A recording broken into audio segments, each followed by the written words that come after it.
Assalamualaikum warahmatullahi wabarakatuh. Waalaikumsalam warahmatullahi wabarakatuh. Apa kabar Ustaz? Alhamdulillah. Jazakallah khair atas ilmunya. Sama-sama. Wa iyyakum. Semoga Ustaz dan keluarga selalu dalam lindungan Allah. Amin ya rabbal alamin. Begitu juga bertanya. Afan mau bertanya, ada kerabat saudara ana sudah menikah yang khilaf dan berzina. Apa yang harus dilakukan oleh saudara ana ini dan juga istrinya? Mohon nasihatnya. Jazakallah khair. Kayaknya istrinya udah tahu nih ya. Kalau istrinya belum tahu, kan pertanyaan kayaknya nggak kayak gini ya. Arahnya nih istrinya sudah tahu. Hadirin yang Allah muliakan, yang pertama yang harus kita camkan bahwa masalah ini bukan masalah ringan. Masalah ini masalah perselingkuhan, apalagi sudah masuk ke zina. Dan di hari gini kalau dibicara perselingkuhan mungkin 99% jatuh pada zina ya. Yang pertama yang harus kita lakukan adalah ini tuh ibarat penyakit stadium yang parah dalam rumah tangga. Bagaimana tidak? Allah berfirman dalam surat An-Nur ayat 3, Az-zani la yankihu illa zaniyatan aw musyrikah. Laki-laki pezina tidak menikah kecuali dengan wanita pezina atau wanita musyrik. Wa zaniyatu la yankihuha illa zanin aw musyrik. Dan wanita pezina tidak menikah kecuali dengan laki-laki pezina atau laki-laki musyrik. Terus ditutup dengan firman Allah, wa hurrima dzalika 'alal mu'minin. Dan menikah dengan pezina haram bagi orang-orang yang beriman. Hati-hati makanya. Allah gak mengatakan menikah dengan, mohon maaf, pelacur atau profesional. Pezina. Pezina itu cukup sekali dilabeli pezina. Sekali aja. Itu pezina. Jadi tolong sikapi dengan serius. Siapapun. Baik yang bertanya atau dalam kasus yang ditanyakan ini, maupun jamaah yang lain yang mungkin pernah terjatuh pada maksiat ini. Jangan diremehkan. Menikah dengan pezina haram bagi orang-orang beriman. Itu poin. Nah, terus gimana cara menyelesaikan masalah ini? Yang pertama, yang harus kita camkan bahwa masalah ini tidak akan selesai kecuali setiap pihak suami dan istri, apalagi kalau istri udah tahu ya, bermain di kotaknya masing-masing. Allah berfirman dalam surat Al-Isra ayat 84, Qul kullun ya'malu ala syakilatih. Katakanlah setiap orang hendaknya beramal sesuai dengan kondisi masing-masing. Jangan urus kotak orang lain dalam tanda kutip, kecuali untuk mensupport, mendukung dan seterusnya. Mainkan kotak kita masing-masing. Oke, kalau kita sepakat, lanjut ke step berikutnya. Hendaknya masing-masing beristighfar dan bertobat kepada Allah. Istrinya juga Ustadz, iya istrinya juga. Kullun ya'malu ala syakilati. Setiap orang bermain di kotak masing-masing. Mau selesai gak masalahnya? Bermain di kotak masing-masing. Untuk suami, ia bertobat karena dosa zina tersebut dan dosa-dosa yang lain. Dan jangan putus asa. Jangan berpikir ini berakhir. Enggak. Tapi tadi pernikahannya haram. Enggak boleh nikah dengan pezina. Iya. Tapi perlu kita camkan bahwa status zina kita akan Allah cabut jika kita hapus dengan taubat. At-taibu minadz-dzanbi kaman la dzanbalah. Orang yang bertobat dari dosa seperti nggak pernah berdosa sama sekali. Oleh karena segera bertobat dan jangan pesimis. Allah mengatakan dalam surat Az-Zumar ayat 53 apa? Qul ya ibadiyalladzina asrafu ala anfusihim la taqnatu min rahmatillah. Innallaha yaghfiru dzunuba jami'ah. Katakan kepada hamba-hambaku yang melampaui batas, melakukan dosa dan maksiat. Salah satunya zina. La taqnatu min rahmatillah. Jangan pernah putus asa dari rahmat Allah. Allah mengampuni seluruh dosa. Jadi tobat. Adapun buat istri, suruh taubat juga iya. Kenapa?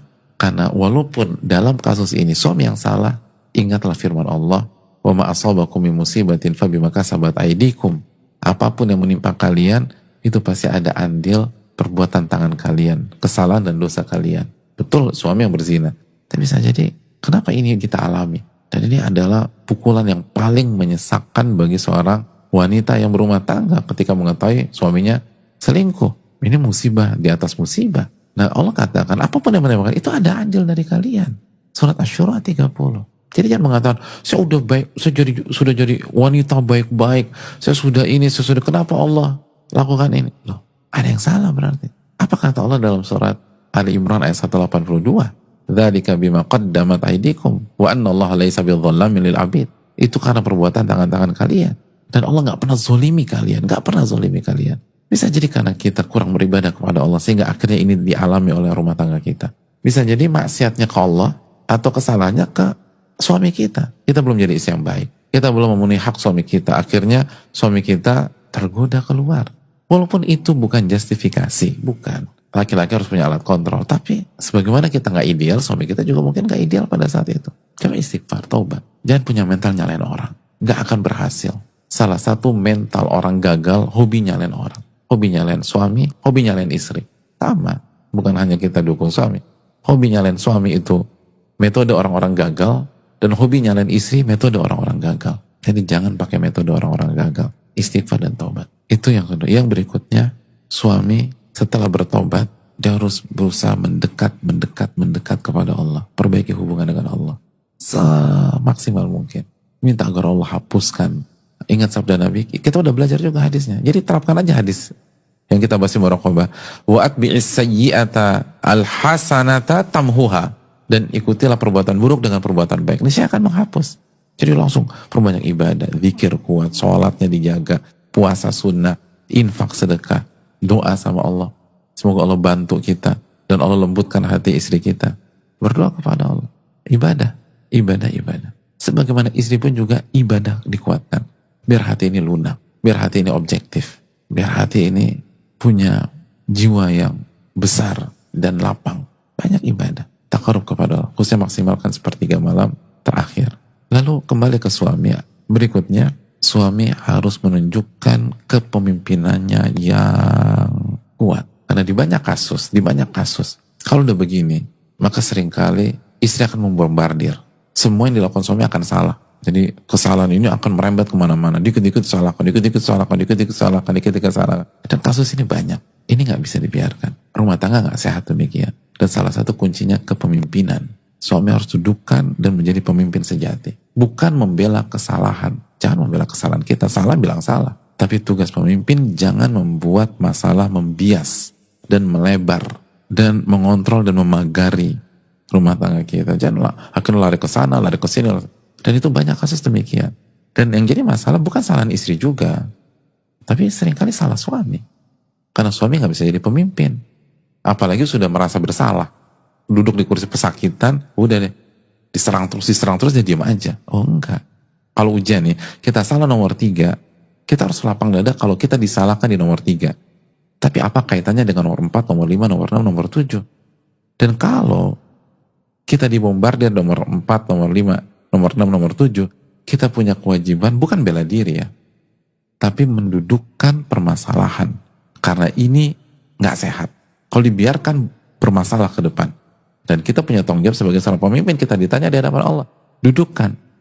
Katakan kalau kamu menyalahkan saya nomor 3, salahkan saya nomor 3. Nggak ada urusan nomor 4, nomor 5, nomor 6, nomor 7. Itu nggak objektif. Bermainlah sebagai pemimpin sejati. Dan yang harus dilakukan adalah bicara, lalu rubah pola hidup kita, karena pemimpin harus menunjukkan keteladanan dan mengamalkan apa yang diucapkan. Memang butuh waktu untuk mengobati luka itu. Tapi kalau istri kita melihat, kita pemimpin sejati, kita punya ketegasan, dan kita benar-benar magerin. Terus yang ketiga, ada perubahan dalam diri kita. Lalu yang keempat, sekali lagi apa yang kita ucapkan, itu yang kita amalkan pada hari ini, atau yang kita amalkan, itu yang kita ucapkan, walk the talk itu. Lalu di waktu yang sama kita berdoa kepada Allah, insya Allah hati istri kita luluh. Dan untuk istri, yang perlu kita camkan, bersikap objektif lah. Allah berfirman dalam surat Al-Ma'idah ayat 8 ya. وَلَا يَجْرِمَنَّكُمْ شَنَآنُ قَوْمٍ عَلَىٰ أَلَّا تَعْدِلُوا إِعْدِلُوا هُوَ أَقْرَبُ لِلتَّقْوَى. Janganlah kebencian, kekecewaan kalian kepada sebuah kaum membuat kalian tidak berlaku objektif dan adil. Objektiflah, karena objektivitas lebih dekat kepada ketakwaan. Bersikap adil lah. Bersikap adil termasuk ke dalam ketakwaan. Artinya kalau suami kita salah nomor 4, ya udah jangan merembet ke nomor 1, nomor 2, nomor 7, nomor 8, nomor 9. Bahas nomor 4. Kalau suami kita salah nomor 10, fokus ke nomor 10. Jangan dirembet. Tapi saya nggak bisa terima. Apa bedanya Anda dengan dia kalau gitu? Dia melakukan kesalahan, Anda juga melakukan kesalahan. Dia dosa berzina, Anda nggak adil, nggak objektif. Dosa juga. Dosa itu nggak bisa diselesaikan dengan dosa. Dosa itu diselesaikan dengan taubat dan perbuatan baik. Jadi kalau mau berurusan, kerucutkan masalah. Semua sepakat, orang-orang yang mengerti problem solving, kalau ada masalah tuh kerucutkan, jangan dibiaskan. Nggak akan selesai. Saya masih nggak bisa terima. Oke, step pertama, kesalahannya apa sih? Kesalahannya zina. Oke, lingkarin tuh poin itu. Jangan ributkan yang lain. Itu nggak ada masalah kan? Nggak ada masalah. Ya udah fokus masalah itu aja. Kalau kita merembet ke yang lain, kita nggak adil dan kita nggak objektif. Dan kita berhadapan dengan Allah Subhanahu Wa Taala. Dan itu menyelesaikan masalah dengan masalah. Oke, kita kerucutkan. Berarti salahnya apa? Zina, Ustaz. Oke, zina. Lalu masuk ke surat An-Nur misalnya ayat 22. Walyafu walyasfahu ala tuhibbun an yaghfirallahu lakum wallahu ghafurur rahim. Allah katakan, maafkan dan lupakan kesalahannya. Tidakkah kalian ingin dosa-dosa kalian dimaafkan oleh Allah? Dan Allah Maha Pengampun, Maha Penyayang. Tapi itu dosa zina. Oke, dosa zina. Fatal, sepakat. Itu fatal banget. Laki-laki kurang ajar gara-gara. Iya, kita sepakat. Nggak benar. Tapi apakah hanya suami kita yang salah dalam kehidupan ini? Kita nggak punya salah. Apakah hanya suami kita yang berdosa, lalu kita nggak berdosa? Lalu kalau kita berdosa, emang dosa kita sedikit? Mungkin kita gibah. Mungkin kita buka aurat jamaah. Buka aurat. Kita nggak berhijab. Emang itu nggak dihitung sama Allah? Oke, kalau kita berdosa, apa yang kita harapkan? Saya berharap dimaafkan oleh Allah. Saya berharap diampuni oleh Allah. Kalau gitu maafkan saudara Anda. Maafkan suami Anda. Sebagaimana kita berharap dimaafkan, maafkan dia. Allah yang mengatakan, wal ya'fu wal yasfahu, maafkan. Ala tuhibun an yaghfirallahu lakum. Tidakkah kalian ingin dimaafkan oleh Allah? Kalau ingin dimaafkan, maafkan orang. Al jaza' min jinsil amal. Balasan tergantung jenis perbuatan. Kalau kita ingin dimaafkan, maafkan orang. Jenis perbuatan. Balasan memaafkan, dimaafkan. Dan yang berikutnya coba kita pikirkan. Kita ini hidup di dunia, seringkali buat dosa sama orang. Dan kita nggak bisa minta maaf ke orang tersebut. Gimana coba caranya? Itu susah. Gimana cara minta maaf? Semua kita ngalamin dalam kehidupannya. Kita buat dosa. Dan mungkin sebagian kita nggak itu dosa. Nyakitin orang. Dan benar-benar itu nyakitin orang. Dan kita belum minta maaf sama orang tersebut. Atau orang itu nggak maafkan kita. Terus gimana nanti kita di hari kiamat? Caranya agar Allah ampuni kita, maafkan kesalahan orang. Maka Allah akan buat kesalahan kita kepada manusia yang lain atau orang yang lain diampuni juga. Al jaza' min jinsil amal. Balasan itu tergantung jenis perbuatan. Anda maafkan kesalahan orang, Allah akan maafkan kesalahan Anda. Dan ingat, hidup itu berputar. Hari ini suami kita yang salah. Bisa jadi beberapa waktu ke depan kita yang salah. Dan kita berharap dimaafkan oleh suami kita. Hidup itu gak selamanya di atas. Hidup itu gak selamanya kita berada di posisi yang benar. Bisa jadi pada satu kita dalam posisi yang salah. Dan kita berharap dimaafkan. La yu'minu ahadukum hatta yuhibba li akhi ma yuhibbu li nafsi. Tidak beriman seseorang sampai dia menginginkan kebaikan untuk saudaranya sebagaimana dia inginkan untuk dirinya sendiri. Sebagaimana kita ingin dimaafkan ketika buat salah, sefatal apapun kita ingin dimaafkan, maka maafkanlah kesalahan orang lain, apalagi itu pasangan kita. Jika dia melakukan kesalahan walaupun itu fatal. Dan terakhir kata para ulama, wanita solehah itu konsepnya adalah membangun rumah tangga. Adapun wanita fasik, konsepnya menghancurkan rumah tangganya sendiri karena egonya, karena ngotot terhadap nafsunya. Dia nggak peduli, udah berantakan deh. Enggak, wanita-wanita hebat, cerdas, itu mereka membangun, bukan menghancurkan. Kita tinggal pilih kita mau jadi wanita soleha atau wanita yang fasik, yang menghancurkan rumah tangganya karena ego dan emosinya sesaat. Minta pertolongan kepada Allah, dan insya Allah Allah memudahkan kita melewati ini. Saya rasa cukup. Subhanakallahumma wa bihamdika, la ilaha illa anta, astaghfiruka wa atubu ilaik. Assalamualaikum warahmatullahi wabarakatuh.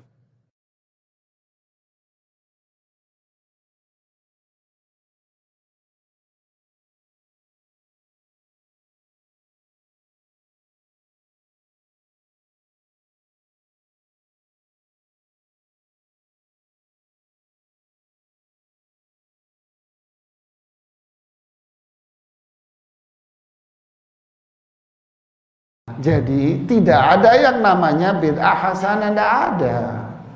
Lalu mereka berdalil itu Abu Bakar As-Siddiq mengumpulkan Al-Quran. Lah itu Abu Bakar As-Siddiq melakukan ini itu. Umar bin Khattab melakukan salat tarawih berjamaah. Utsman bin Affan juga melakukan menulis kembali Al-Quran. Ya akhi, Anda menuduh para sahabat berbuat bid'ah. Kalau ngomong yang benar, ente menuduh para sahabat ini membuat syariat yang baru. Akhi, haram alaik. Dosa besar inti menuduh para sahabat seperti ini. Dan apapun yang dilakukan oleh para sahabat, yaitu Abu Bakar, Umar, Utsman, Ali, itu adalah legal, hukum yang sah dari Allah dan Rasulnya. Inilah mereka sahabat. Apa yang dilakukan oleh Abu Bakar, Umar, Utsman, Ali, itu adalah legal, hukum sah. Bahkan sampai para ulama mengatakan, jika ada perseteruan di antar sahabat, jangan ikut komen, diam saja. Karena semua sahabat, walaupun mereka berseteru, semuanya masuk surga. Lo yang gak jelas, kita yang gak jelas. Kita yang gak jelas. Intinya kita semuanya rawan terserang futur. Futur itu ada tingkatan-tingkatannya. Futur itu dengan makna satu, al-kasru dan nasyad, rasa malas setelah tadinya rajin. Ini futur, tapi masih ringan. Ada lagi al-inqita' ba'dal amal, total sama sekali terputus setelah tadinya dia beramal. Ketika kita lemes, harus kita yaitu cari cara bagaimana mendongkrak kelesuan kita. Yang penting kemudian tidak mengarah kepada perbuatan yang mendatangkan murka Allah, bermaksiat. Soal kita lemes baca Quran, tapi tetap semangat di yang lainnya baca buku agama. Nanti baca Qurannya bagaimana kita mendongkrak kembali supaya kita kembali semangat. Likuli amalin sirrotun, setiap amal itu punya ada masa gesitnya. Walikuli sirrotin fatrotun, setiap yang gesit itu ada masa lemesnya, futurnya. Famankanat fatratuhu ala sunnati, kalau masa lemesnya itu tetap di atas sunnahku, faqad hada, dia tetap di atas petunjuk. Waman kanat fatratuhu ila ghairi dzalik faqad halak, kalau masa futurnya itu dia menyimpang, tidak di atas sunnahku, maka dia celaka. Maka bagaimana kita menyadari penyakit futur yang kita miliki, lalu kita berusaha untuk segera mendongkrak kembali agar kita bisa kembali semangat.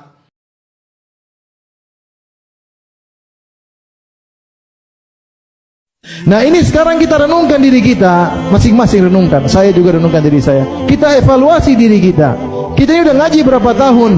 Adakah perubahan dalam ketakwaan kita? Masing-masing cek dirinya. Udah ngaji sana, ngaji sini, sudah pakaian islami, bahkan sebagian akhwat sudah bercadar. Apakah ketakwaan kita semakin tinggi? Apakah zuhud kita kepada dunia semakin besar atau semakin rakus dengan dunia? Renungkan sendiri. Apakah sholat kita semakin khusyuk atau tidak khusyuk? Ataukah orientasi kita biasanya kita bicara akhirat, sekarang bicara dunia melulu? Ataukah waktu kita lebih banyak baca akhirat atau baca dunia? Semua kita baca, berita dunia, berita politik, berita ekonomi, berita kesehatan, berita akhirat. Al-Quran tidak pernah kita baca. Hari-hari lewat, tidak ada lembaran kita buka. Mana hakikat hijrah? Itu kita pikirkan diri kita sendiri. Kalau kita meninggal dalam kondisi begini, sungguhnya berbahaya, karena kita mau mengumpulkan hujah-hujah yang akan menyerang kita pada hari kiamat kelak.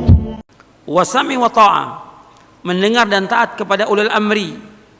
Ini wajib kita untuk mendengar dan taat, karena yang perintahkan yang pertama Allah dalam Al-Quran, yang kedua Rasulullah SAW.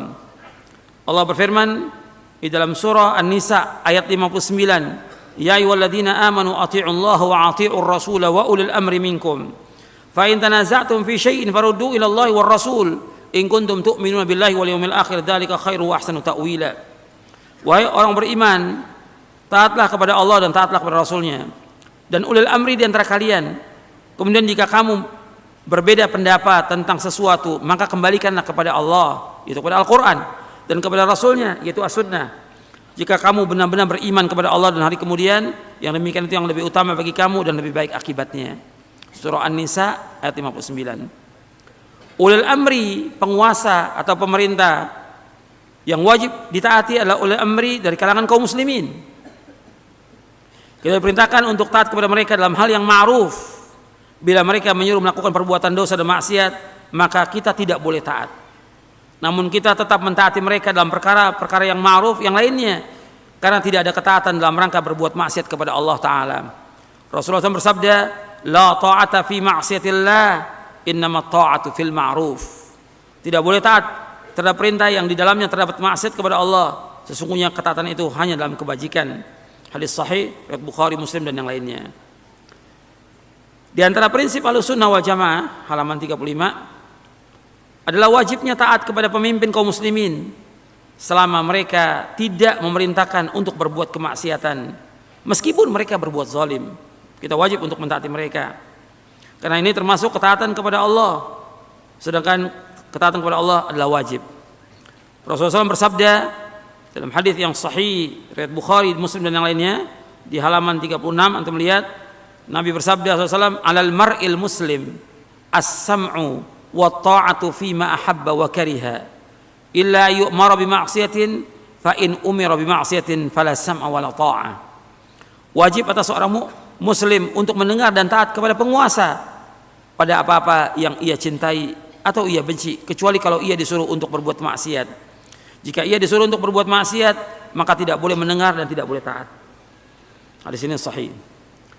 Dikatakan oleh Imam Al-Qadhi Ali bin Muhammad bin Abil Izz Ad-Dimashqi rahimahullah, yang terkenal dengan Ibnu Abil Izz, yang wafat tahun 792 Hijriah. Beliau berkata rahimahullah, hukum mentaati ulil amri adalah wajib selama tidak dalam kemaksiatan, meskipun mereka berbuat zalim, karena keluar dari ketaatan kepada mereka akan menimbulkan kerusakan yang berlipat ganda dibandingkan dengan kezaliman penguasa itu sendiri. Bahkan bersabar terhadap kezaliman mereka dapat melebur dosa-dosa dan dapat melipat gandakan pahala, karena Allah Ta'ala tidak akan menguasakan mereka atas kita, melainkan disebabkan kerusakan amal perbuatan kita juga. Balasan itu tergantung pada amal perbuatan. Maka hendaklah kita bersungguh-sungguh memohon ampunan, bertaubat dan memperbaiki amal perbuatan kita. Allah berfirman, wa ma asabakum min musibatin fabima kasabat aydikum wa ya'fu an katsir.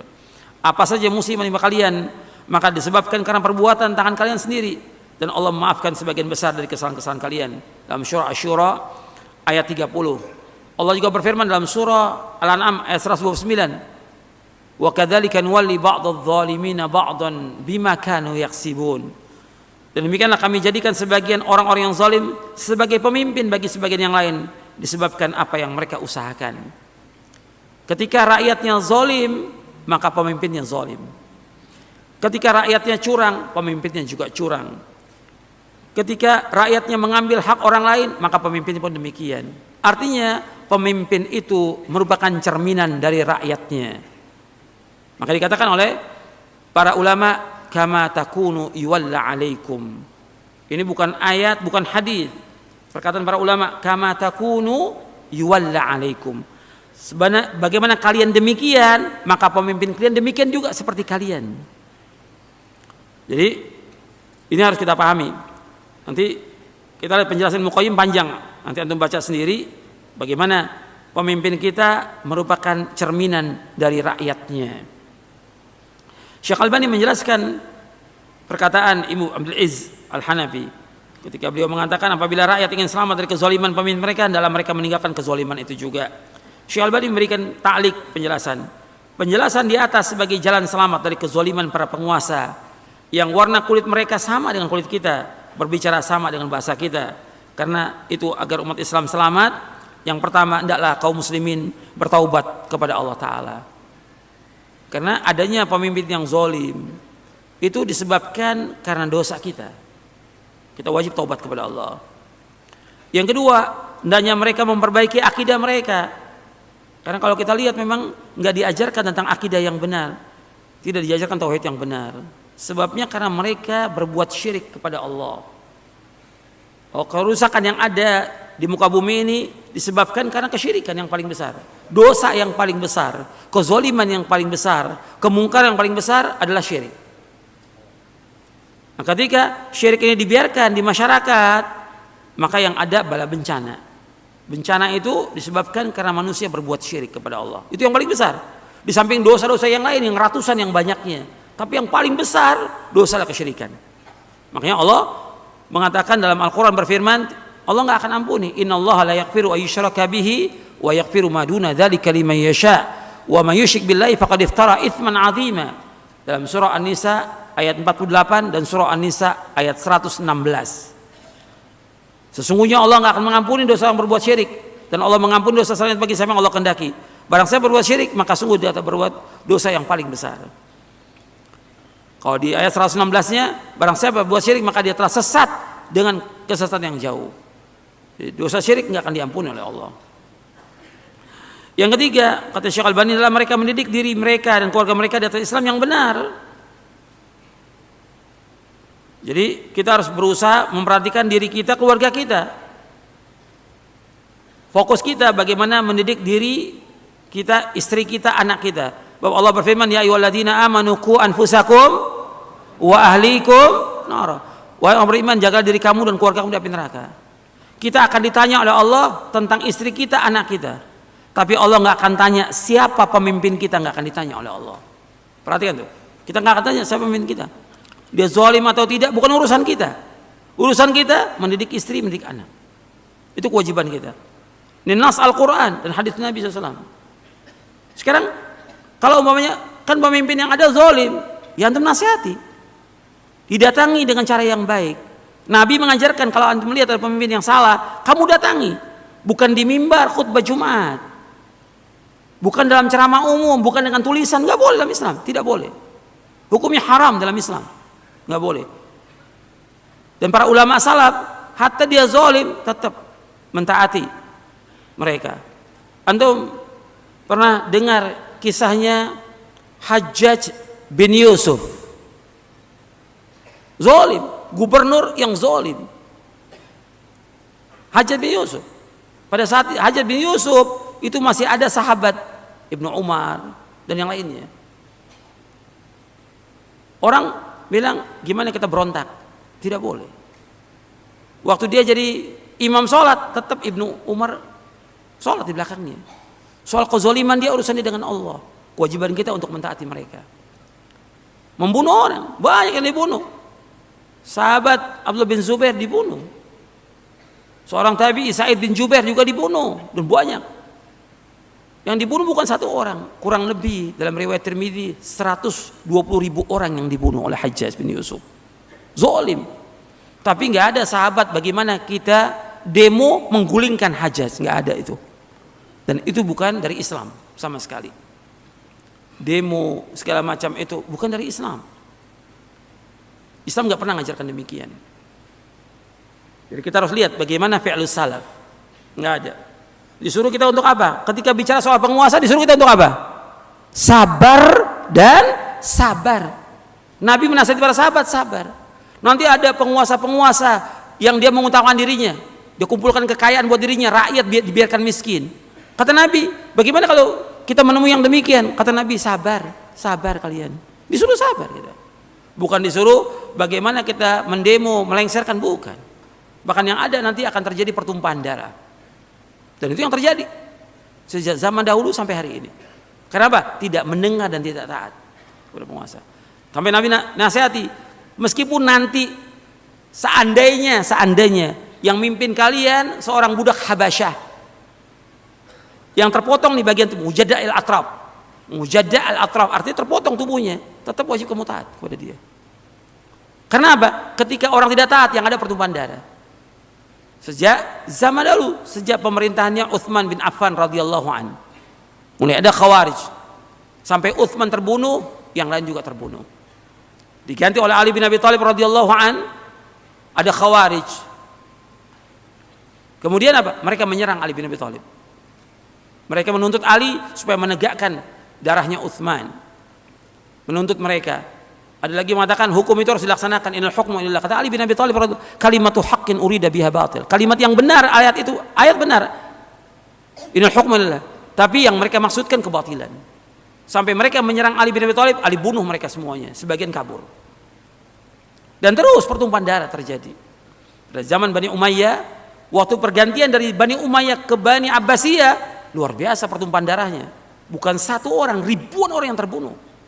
Dan terus seperti itu. Kenapa? Tidak mendengar dan taat. Dan tidak sabar dengan penguasa yang ada. Nabi SAW juga bersabda, man nafasa an mu'min kurbatan min kurabid dunya, nafasallahu anhu kurbatan min kurabi yaumal qiyamah. Siapa di dunia seorang meringankan beban penderitaan orang lain, maka Allah akan meringankan penderitaannya pada hari kiamat kelak. Penderitaan dunia tidak ada bandingannya dengan penderitaan hari kiamat. Jika ada saudara kita yang butuh bantuan, kita bantu, kita ringankan. Meskipun penderitaan tersebut tidak hilang, sekedar kita ringankan penderitaannya, maka pada hari kiamat kelak Allah akan meringankan penderitaan kita di hari yang sangat dahsyat. Sebaliknya, siapa yang mendolimi orang lain, maka dia akan kesulitan pada hari kiamat kelak. Kata Nabi SAW, "Az-zulmu zulumatun yaumal qiyamah." Sungguhnya kezaliman adalah kegelapan yang bertubi-tubi, bertumbuk-tumbuk pada hari kiamat kelak. Yaitu sebagian ulama menafsirkan dia akan merasakan kesulitan, kepayahan sejak dibangkitkan sampai melewati tahapan-tahapan pada hari kiamat. Ketika disidang, ketika dihisab, ketika ditimbang amalannya, ketika melewati sirat, maka dia akan mengalami kesulitan-kesulitan yang berat karena dia mendolimi sesama kaum muslimin, mendolimi orang lain. Maka seorang waspada, bantulah orang lain dan jangan mendolimi orang lain. Siapa yang mudah memaafkan, maka Allah akan memaafkan dia. Kata Allah Subhanahu wa taala, "Falyafu wal yasfahu ala tuhibbuna ay yaghfirallahu lakum." Maka berlapang dadalah dan maafkanlah. Tidakkah kalian suka jika Allah mengampuni kalian? Orang mungkin di dunia ini membuat kita jengkel, ada yang mendolimi kita, ada yang menyakitkan hati kita, ya, membuat dada kita menjadi sempit, sesak. Maafkanlah dia. Kalau Anda ingin diampuni oleh Allah, maafkan dia. Dunia ini hanyalah sebentar. Kita maafkan orang lain, maka Allah akan memaafkan dosa-dosa kita. Semakin kita berlapang dada darinya, maka semakin besar dosa-dosa kita diampuni oleh Allah Subhanahu wa ta'ala. Lu tau gak temen lo itu yang waktu SMA lu ajarin matematikanya, ternyata sekarang gajinya itu 120 juta. Lu masih WMR aja. Ridho terhadap takdir Allah, gak masalah. Dzalika fadlullah yu'ti ma yasha. Itu karunia Allah berikan kepada orang yang Allah kehendaki. Gak masalah, ridho. Oh juga 120 juta belum tentu halal, suudzon. Dia mudah, namanya juga ridho. Itu berkedok ridho tapi nyikat orang lagi, jangan. Ya insya Allah halal, gak masalah. Ridho tuh enak hadirin.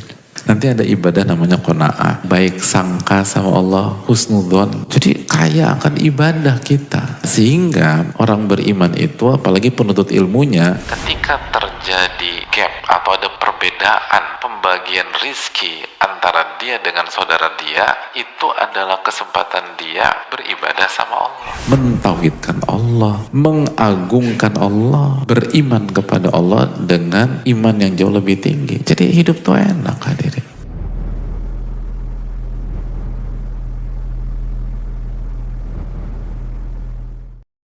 Jika seorang sudah punya kontrak kerja di bank selama jangka waktu tertentu, namun di tengah waktu baru tahu bahwasanya bank itu riba dan ingin keluar dari bank, apa yang harus ia lakukan? Jika ia keluar, ia diminta mengembalikan gaji-gajinya per bulan 2 kali lipat, sementara ia tidak bisa. Riba itu ditinggalkan secepat mungkin. Kalau bisa segera untuk ditinggalkan walaupun dengan resiko harus bayar 2 kali lipat, maka dia tempuh cara tersebut. Mudah-mudahan Allah memberikan rezeki yang banyak sehingga bisa mendapatkan jalan keluar dari kesulitan tadi. Semata murni persatuan tadi benar-benar berlandaskan Al-Quran dan As-Sunnah di dalam pemahaman salaful ummah yang benar-benar menjadikan pijakan mereka.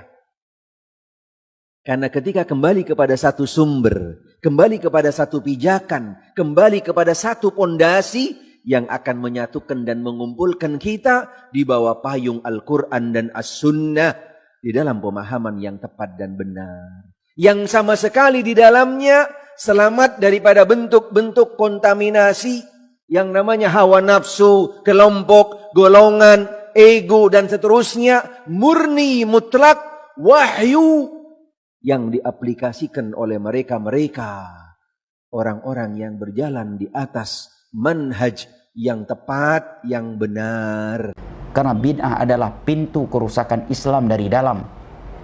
Karena bid'ah adalah bukti akhlak yang buruk dari seorang muslim kepada Nabi SAW. Sebagaimana syirik adalah akhlak yang buruk dari seorang hamba kepada Allah Jalla wa'ala.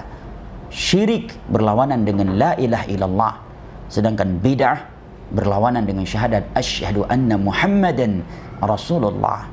Kalau kita mengikuti golongan yang selamat, ya kita ingin selamat. Kita masih belajar, tapi nggak pernah kita mengklaim diri kita ahli surga, nggak boleh. Kemarin sudah saya sampaikan, setaatnya orang, sehebat-hebatnya taat kepada Allah, kita nggak boleh mengatakan dia ahli surga. Maksiatnya orang muslim, nggak boleh kita mengatakan dia ahli neraka, nggak boleh. Karena kita nggak tahu tentang apa, tentang akhir kehidupan dia. Karena apa? Innamal a'malu bil khawatim, kata Rasulullah SAW. Sesungguhnya amal tergantung daripada akhirnya. Kita nggak tahu akhir kehidupan dia. Nggak boleh kita mengklaim ahli surga, nggak boleh. Tapi kita mengikuti jalan selamat wajib. Karena kita ingin selamat, wajib. Tapi mengklaim ahli surga tidak ada, nggak boleh.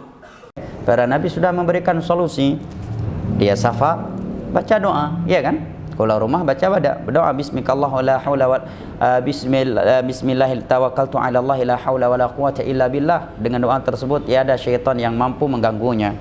Kemudian juga doa naik kendaraan bismillah subhanalladzi sakhkhara lana hadza wa ma kunna Allahu akbar subhanalladzi sakhkhara lana hadza wa ma kunna lahu muqrinin wa inna ila rabbina lamunqalibun. Dalam safar ya dia dianjurkan untuk membacakan doa safar. Allahumma inna nas'aluka fi safarina hadzal birra wa taqwa min al-amali ma tarda. Allahumma hawwin 'alaina safarana hadza wa tuwi 'anna bu'dah. Allahumma anta as-sahibu fi safar wal khalifatu fil ahl wa na'udzu bika min wa'tha'is safari wa ka'abatil manzari wa su'il munqalib fil ahli wal mal. Kemudian ketika ia masuk rumah dianjurkan untuk membaca bismillah ketika menutup pintunya. Tatkala pintu tersebut ditutup dengan bismillah, maka syaitan akan saling berkata sesama mereka, la babita lakum, kita tidak akan mampu nginap di dalam rumah ini. Itu hadis Nabi yang sahih. Tidak perlu menerima percaya khurafat-khurafat yang disampaikan oleh para ahli khurafat, para ahli syirik, walaupun dinisbatkan kepada ilmu agama.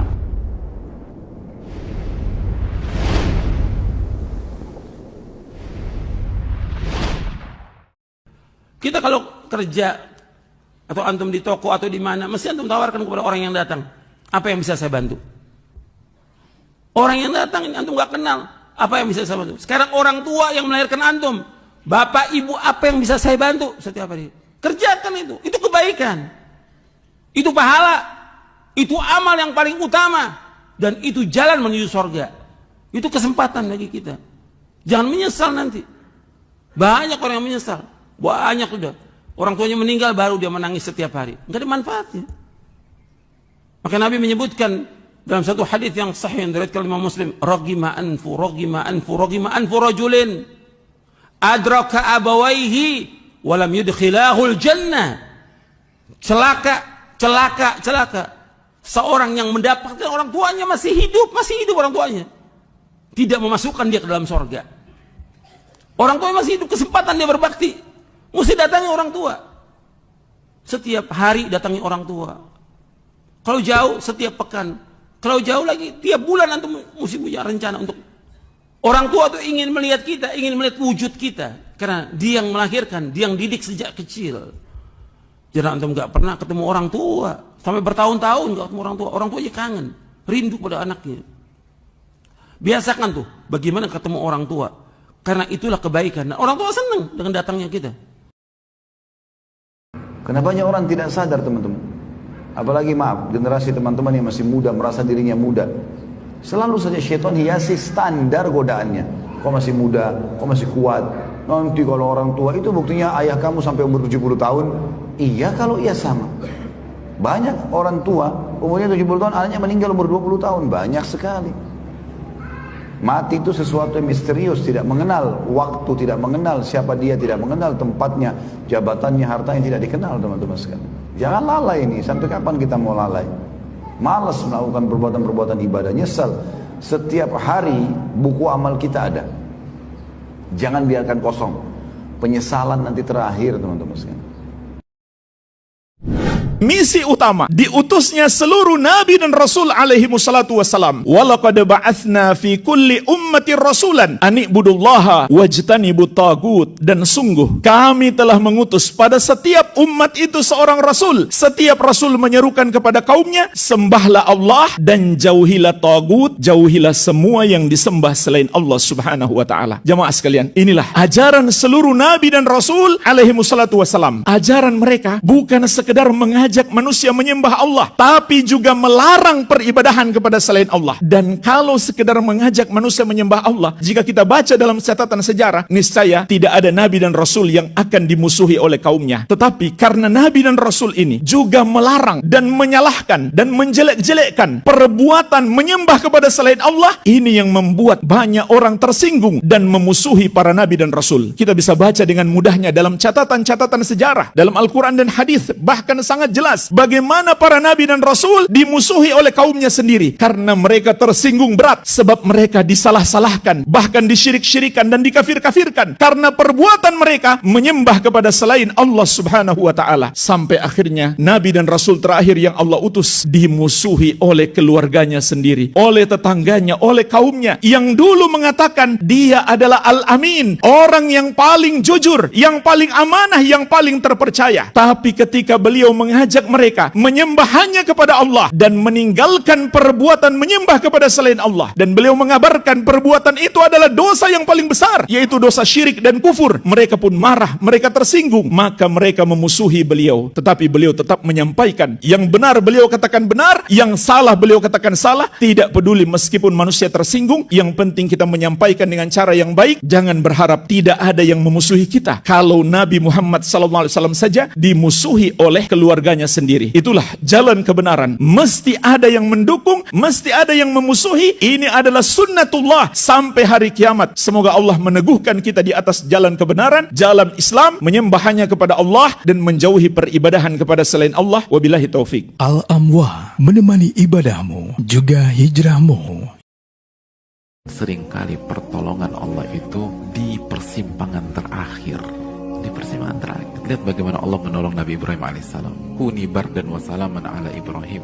Wahai api, jadilah dingin dan nyaman bagi Nabi Ibrahim. Lihat bagaimana Allah Subhanahu wa taala memberikan pertolongan kepada Nabi Musa alaihissalam. Udah mentok, baru dibuka itu laut.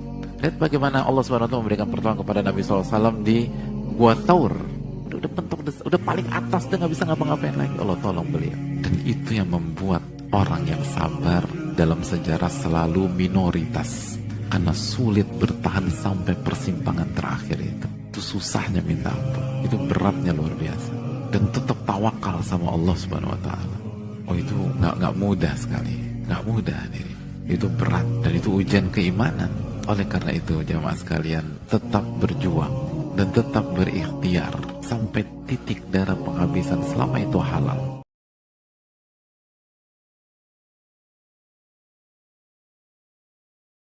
Abdin lam yarzuqhullahu malan wa ilman. Seorang hamba lam yarzuqhullahu malan wala ilman. Seorang hamba yang tidak diberi oleh Allah harta, tidak pula diberi ilmu. Miskin, melarat, gak gelem ngaji.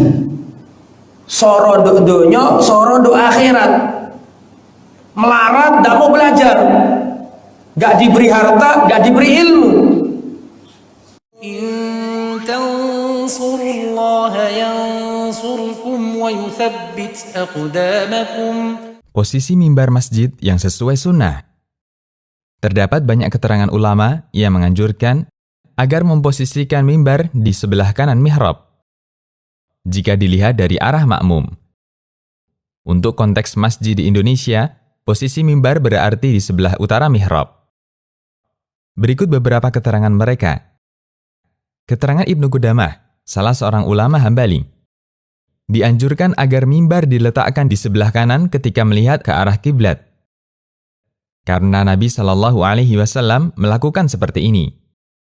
Al-Mughni. Keterangan An-Nawawi, salah seorang ulama Syafi'iyah.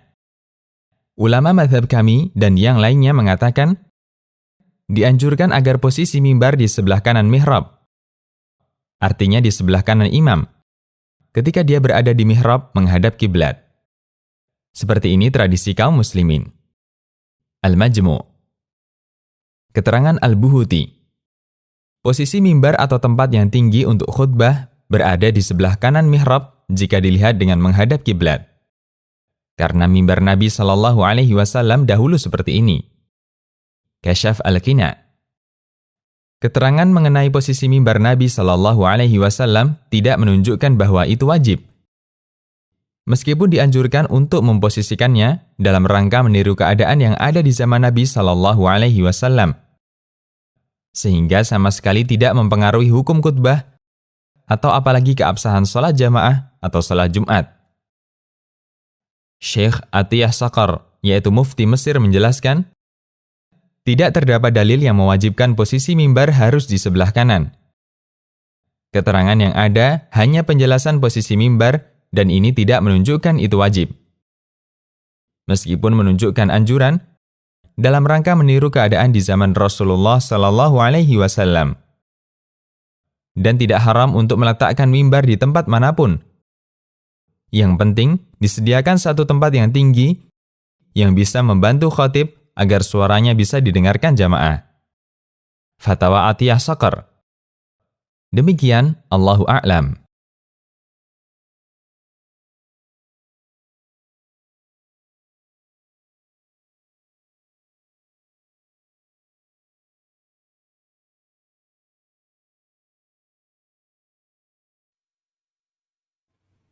Bagaimana cara menanggulangi hati ini apabila sedang malas beribadah? Yang pertama, berdoa kepada Allah Subhanahu wa taala. Kan dalam doa pagi dan sore diajarkan kita untuk berlindung diri kepada Allah dari malas. Rabbi a'udzubika minal kasal. Ya Allah, aku berlindung diri kepada Engkau dari kemalasan. Berlindung diri kepada Allah dari malas. Ini pertama, berdoa. Yang kedua, ingat kematian. Saya nggak witir ini. Jangan-jangan besok subuh nggak bangun saya. Nggak bangun bukan nggak bangun karena masih hidup tapi tidak sholat subuh. Nggak bangun alias mati. Eman-eman, witir. Ustadz, kalau saya tidur dulu, terus bangun baru witir, kayaknya berat banget Ustadz. Apalagi ini musim hujan, musim dingin. Aduh Ustadz, berat. Ya sudah, witir sebelum tidur. Islam memberikan banyak kemudahan. Sesuaikan dengan tuntunan Nabi SAW, maka kita akan dapatkan Islam adalah agama yang mudah. Berdoa, ingat kematian. Dan salah satu di antara yang mengingat kita kepada kematian adalah berziarah kubur. Hanya keliru kalau kemudian Ahlus Sunnah wal Jamaah itu tidak semangat berziarah kubur. Yang paling bersemangat berziarah kubur, salah satunya dengan tujuan untuk mengingat kematian, adalah Ahlus Sunnah wal Jamaah. Dia senang, kalau dia melewati kuburan dia senang. Kenapa? Karena dengan itulah dia ingat kematian. Karena ingat kematian maka dia semakin semangat bangkit beribadah kepada Allah Subhanahu wa taala. Ini yang kedua. Yang ketiga, cari lingkungan dan teman yang salih. Allah firmankan dalam surat Al-Kahfi ayat 28.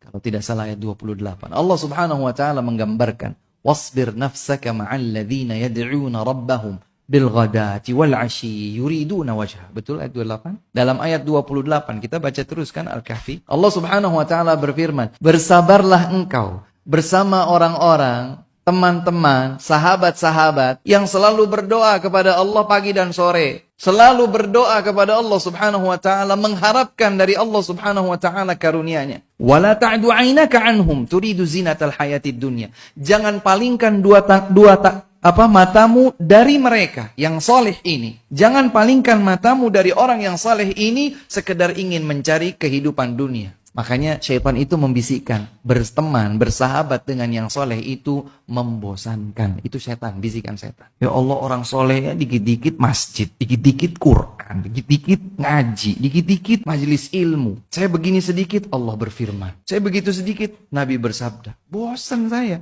pengen nongkrong, kongko-kongko. Saya pengennya happy, piknik, jalan kemana, seneng. Saya pengennya begitu. Adapun yang sarungan, jubahan, kopiahan, bawa Quran, ngaji, bawa kitab, aduh bosen. Itu bisikan syaitan. Maka Allah berfirman, wasbir, sabar. Kalau kita sudah punya teman sahabat yang saleh, pegang.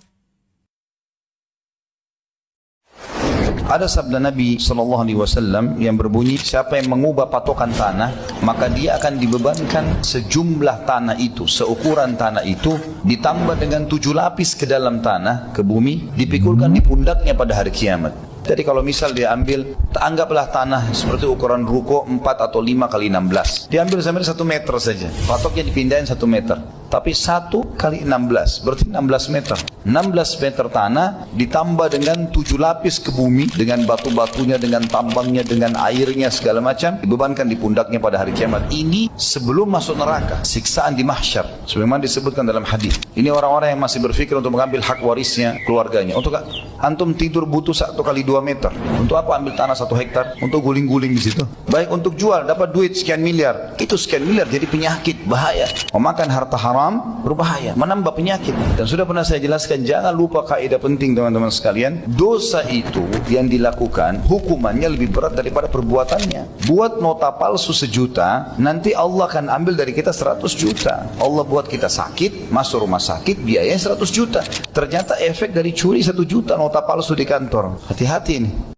Jadi Anda kalau punya anak-anak nanti, kalaupun mereka sudah menikah, jangan pernah intervensi ke dalam, nggak boleh. Kecuali anak-anak kita minta tolong atau kita lihat kemungkaran. Tapi kalau ada perempuan sengaja datang atau laki-laki sengaja sebagai orang tua atau mertua datang, kamu masain apa anak saya hari ini, kamu kenapa begini, rumahmu kenapa begini, ini nggak boleh dalam Islam, haram, nggak boleh, diharamkan. Ulama mengatakan haram hukumnya orang tua yang sengaja datang ke rumah anaknya lalu mengatur-ngatur rumahnya, nggak boleh. Padahal itu orang tuanya, nggak boleh dia. Gimana caranya? Rumah tangganya orang nggak boleh lagi dicampur, kecuali kita lihat kemungkaran, salah, memang begitu. Bagaimana menasihati istri yang suka marah-marah kepada anak-anak kita dan kadang-kadang memukul mereka karena kenakalan anak-anak? Inilah tugas suami istri, mendidik anak-anak. Anak-anak itu harapan kita. Kalau anak-anak kita bisa didik, yang beruntung kita. Oleh karenanya dalam hadis Rasulullah SAW mengatakan, "Idza mata ibnu Adam inqata amaluhu." Jika telah mati, setelah meninggal seorang anak Adam, maka terputuslah seluruh amalannya illa min thalath, kecuali 3 perkara yang tidak terputus. Di antaranya waladun salihun yad'u lahu, anak soleh yang mendoakannya. Di antara peninggalan yang sangat berarti bagi kita setelah kita dikubur adalah anak soleh. Kenapa Rasulullah SAW menyebut anak soleh? Karena hanya anak soleh yang terus setia mendoakan kita. Hanya anak soleh yang terus setia mendoakan orang tuanya. Antum punya istri, iya. Antum punya kakak, antum punya adik. Yang mendoakan kita cuma 2 orang, orang tua kita sama anak kita. Namun kebanyakannya orang tua kita lebih meninggal terlebih dahulu daripada kita. Iya atau tidak? Kebanyakan orang tua kita lebih dahulu meninggal. Tinggal istri kita, anak kita, teman-teman kita, kakak kita. Antum saja jujur coba, ada teman-teman antum yang meninggal, sama-sama teman ngaji. Berapa banyak antum doakan dia? Paling waktu dia meninggal aja antum doakan. Selanjutnya antum tidak doakan, kecuali terkadang kita sebut nama dia, yo kasihan rahimahullah, semoga Allah rahmati dia. Tetapi mendoakan dalam sujud, dalam solat, tidak pernah. Kita jujur aja, kita tidak melakukan seperti itu. Ustadz antum doakan atau tidak? Mungkin lupa antum tidak doakan. Artinya yang kita bisa harapkan doanya anak kita. Istri kita mungkin doakan kita, mungkin. Tapi kalau dia kawin lagi sudah, mungkin dia lupa. Dia bilang suami saya ternyata dulu kurang ajar, lebih bagus suami yang sekarang. Malah dimaki-makilah kita. Yang benar-benar mendoakan kita adalah anak kita. Oleh karenanya untuk mendidik anak-anak butuh perjuangan. Anak-anak butuh, dia punya hak untuk bermain. Anak-anak ya namanya anak-anak, dia suka dunia dia bermain, bagaimana bisa bermain. Kita tugasnya mengarahkan. Kita boleh pukul namun sesekali, bukan menjadi hukum asal mukul anak-anak. Bukan menjadi hukum asal mencak-mencak sama anak-anak. Anak-anak yang dididik dengan cara seperti ini akan buruk suatu saat. Dia akan ingat, bapak saya, ibu saya selalu mukul-mukul saya. Dia malas doain kita kalau begitu caranya. Dia malas nggak mau doain kita. Kalau sudah besar dia tidak berbakti sama kita. Kenapa? Karena cara didik kita dibangun di atas marah-marah dan emosi. Kita boleh marah, tidak dilarang, boleh mukul anak-anak boleh. Namun itu hukum, bukan hukum asal. Asalnya kita lembut. Dan kalau kita pun marah, kita panggil dia. Tahu kenapa ayah mukul kamu? Kenapa ayah hukum kamu? Sampai dia mengaku dia yang salah. Kamu ada salah enggak? Oh enggak, bapak yang salah. Oh ini kurang ajar. Tapi anak-anak insya Allah kalau kita ajak baik-baik dia akan ngerti kamu salah enggak. Dengan lembut-lembut. Sehingga dia tahu dia dihukum karena dia bersalah dan ayah sayang sama dia maka dihukum.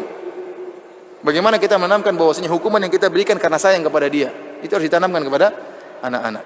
Tapi kalau anak-anak sering dimarahin, kasihan nanti dia tidak berakhlak. Anak-anak kalau sering dimarahin, dia tidak berakhlak di rumah dan di luar juga tidak berakhlak. Bagaimana antum mengharapkan anak antum menjadi anak yang soleh sementara setiap hari antum marahin, antum pukulin? Kiranya bertakwalah para ibu-ibu ya. Ya, kalau emosi sama suami jangan anak jadi bulan-bulanan ya. Lagi marah sama suami, anak yang dipukul. Wah ini kasihan anak-anaknya. Sabar dalam mendidik. Setiap muslim itu mendapatkan dua bisikan. Lammatujnul malak wa lammatus syaitan. Bisikan malaikat dan bisikan syaitan. Bisikan malaikat adalah seruan kepada kebaikan. Sementara bisikan syaitan adalah seruan kepada kejelekan. Oleh karena ya Imam Ibnul Qayyim mengingatkan bahwa ketika kita jatuh ke dalam maksiat, jangan kita kira bahwa syaitan telah mengalahkan para malaikat. Tetapi karena malaikat yang telah meninggalkan kita, tatkala kita tidak menjalankan bimbingan-bimbingan Islam, sehingga syaitan menguasai kita, sehingga kita pun terjumus kepada sesuatu yang disuruh oleh syaitan, jemaah. Makanya para ulama dahulu setiap buat maksiat menangis. Di antaranya berarti dia telah ditinggalkan oleh malaikat-malaikat Allah Jalla wa'ala, yang memberikan bisikan-bisikan kebaikan kepadanya. Bukan karena syaitan yang lebih kuat daripada malaikat, tetapi karena malaikat yang telah meninggalkannya, sehingga syaitan menguasainya, dia pun jatuh ke dalam maksiat yang disuruh oleh syaitan. Dan ada ahli surga, bahkan ada satu pintu surga, kata Al-Hafidz Ibnu Hajar rahimahullah, pintu surga namanya Al-Kadhiminal Ghaidh wal 'Afina 'anil nas. Pintu khusus yang bakal masuk nih, orang-orang yang bakal masuk dari pintu situ, orang yang mampu menahan amarah dan memaafkan manusia. Ini luar biasa. Bisa mampu menahan amarah dan mampu memaafkan orang. Ini susah-susah gampang nih. Nahan amarah susah-susah gampang. Maafin orang apalagi. Udah disakitin nama orang, maafin Ustaz. Maafin. Ada pintunya sendiri di surga. Bahkan Allah mengatakan wal kadhiminal ghaidh. Orang yang mampu menahan amarahnya, dia bisa masuk surga. Makanya ada seseorang yang datang ke Rasulullah SAW. Ya Rasulullah, apa amalan yang bisa bikin aku masuk surga? Apa kata Rasulullah? La taghdab. Jangan marah, kata Rasul. Jangan emosian, kata Rasul. Orang ini nanya lagi, apalagi ya Rasulullah? Jangan marah, jangan emosian, kata Rasul. Apalagi ya Rasulullah? La taghdab. Jangan marah, jangan emosian jadi orang. Masuk surga kamu. Allahu Akbar. Berarti nih, sifat nggak ada marah, ya, jarang marah atau nggak emosian, itu sifatnya para ahli surga. Ya, memang marah ini tidak menyelesaikan masalah, justru menambah masalah. Makanya ikhwatah, apa permisalan para ulama? Ini kalau ada tali ini, tali rafia nih, pendek lah, ya. Terus kita ikat mati tuh, kita ikat gitu doang, set. Ya, kita ikat tuh, kan kecil tuh ikatannya. Itu Pak, kalau ada badai kebuka nggak tuh ikatan? Kebuka nggak ikatan tuh? Nggak bakal kebuka tuh, hatta ada badai nggak kebuka tuh ikatan. Kapan kebukanya? Kalau tenang, dibuka pelan-pelan, bisa. Masalah tuh kayak gitu. Kalau pakai marah nggak beres, tapi kalau pakai tenang beres. Ya, kayak tali nggak bisa dipakai badai, nggak bisa kebuka, tapi dengan ketenangan bisa dibuka. Ya, wal 'afina 'anil nas, wallahu yuhibbul muhsinin, dalam surat Asy-Syura tadi ayat 40. Ya. Ya, Allah balas perbuatan dosa tersebut. La ilaha illallah. Inna lillahi wa inna ilaihi raji'un. Telah meninggal dunia Ustaz kita, Ustaz Khairullah. Innalillah ya. Allah maghfir lahu warhamhu wa'afi wa'fu anhu. Waghfir dhunubahu ya Rabb. Ya. Subhanallah. Ya, ini mengejutkan ya. Ya, mudah-mudahan Allah rahmati beliau. Ya Allah masukkan ke dalam surga kita ya. Ini Ustaz kita yang merintis dakwah yang luar biasa di Banjar ini ya.